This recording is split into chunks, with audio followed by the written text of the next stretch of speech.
4:30 மணிக்கு கூடுவாஞ்சேரியிலிருந்து அரெஸ்ட் பண்ணி 45 பெண் செவிலியர்களோட எங்களை ஊருக்கு கொண்டு விடுறோம், எங்களை பஸ் ஸ்டாண்ட்ல கொண்டு விடுறோம்னு காவல் ஆய்வாளர் திருமதி மாலினி அவர்கள் தலைமையில காவலர்கள் எங்களை அழைச்சிட்டு வந்தாங்க.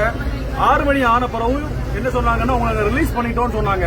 ரிலீஸ் பண்ணிட்டு உங்களை சேஃபான இடத்துக்கு கொண்டு போறோம், செங்கல்பட்டுல உங்களை விட்டுறோம்னு சொன்னாங்க. ஆனா இது மணி இப்போ 7:45 ஆகுது, இது வரைக்கும் எங்கவே நிறுத்தல. இதுக்கு இடையிலேயே 2 செவிலியர்கள் மயக்கம் போட்டு விழுந்துட்டாங்க, 2 பேர் வாமிட் பண்ணாங்க. அதுல ஒருத்தர் ஒரு பெண் போலீஸும் வாமிட் பண்ணிருக்காங்க. நாங்க நிக்க சொன்ன போறோம், நிக்காம எங்க போறீங்கன்னு கேட்கறதுக்கும் அதுக்கு பதில் சொல்லாம எங்களை கூட்டிட்டு போயிட்டே இருக்காங்க.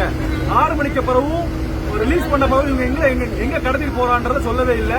அதனால எங்க போய் இறக்கி விடுறாங்கன்னு அவங்க ஆல்ரெடி யார்கிட்ட பேசிட்டு இருக்காங்க, என்ன பேசுறாங்கன்னு எங்களுக்கு தெரியல. எங்க அதிகாரி சொல்லியிருக்காங்க, செங்கல்பட்டுல இருந்து திண்டிவனம் வரைக்கும் எங்களுக்கு சேஃபான பிளேஸ் இல்ல அப்படின்னு சொல்லிருக்காங்க.